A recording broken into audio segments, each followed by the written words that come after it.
Herkese merhaba. Kanalıma hoş geldiniz.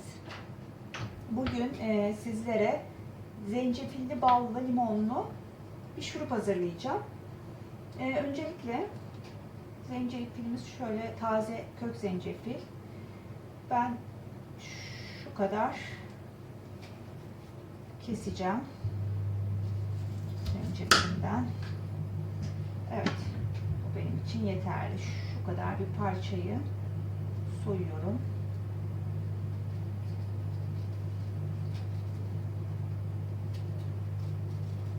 Zencefilli ballı limonu kışın sık sık hazırlıyorum. Buzdolabında bir ay kadar duruyor bozulmadan. Evde ben, eşim, kızım birer kaşık sabahları içiyoruz, yiyoruz. Doğal antibiyotik, aynı zamanda öksürüğe iyi geliyor. Gribal durumlarda takviye oluyor. Tabii ki mutlaka önce doktorunuza danışmanız gerekiyor.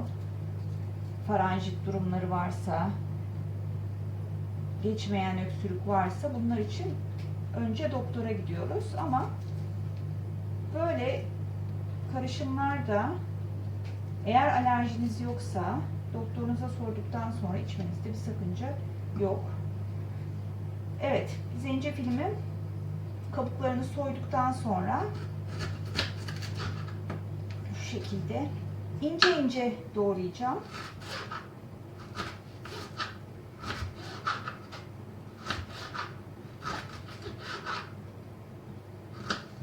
Evet.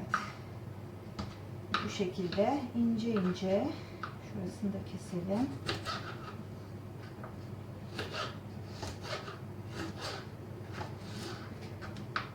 Çocuklar pek sevmiyorlar zencefilin tadını ama öksürük için, özellikle inatçı öksürük için, geçmeyen öksürükler için çok faydalı. O yüzden bunu çay olarak da tüketebilirsiniz.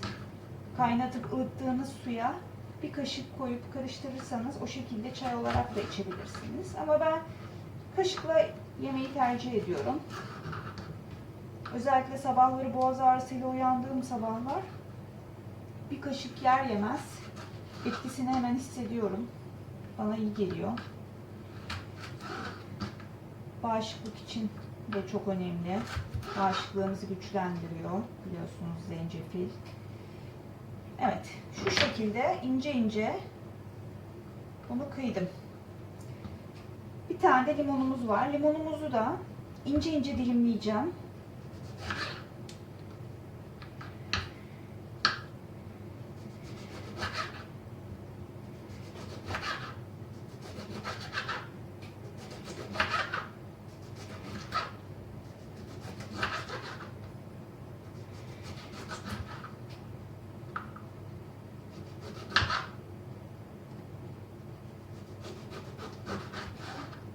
Limonumuzu da dilimledim.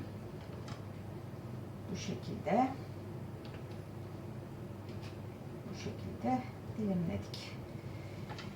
Şekillerini atalım. Şimdi kavanozumuzu alıyoruz. Kavanozumuzun içine, önce dibine şöyle 2-3 parça limonumu koydum. Daha sonra zencefillerimi koyuyorum.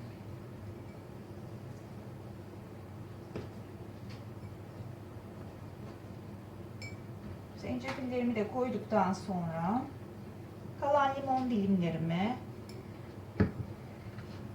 kavanozumun yanlarına doğru bu şekilde yerleştiriyorum.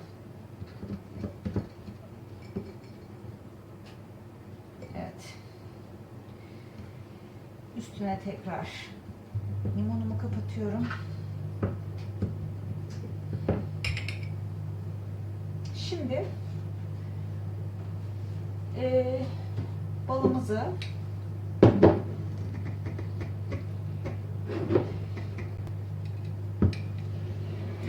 evet, biraz zorladı ama sonunda açtım. Bal kaşığımla Yağımızı koyduk. Kapağımızı kapatıyoruz.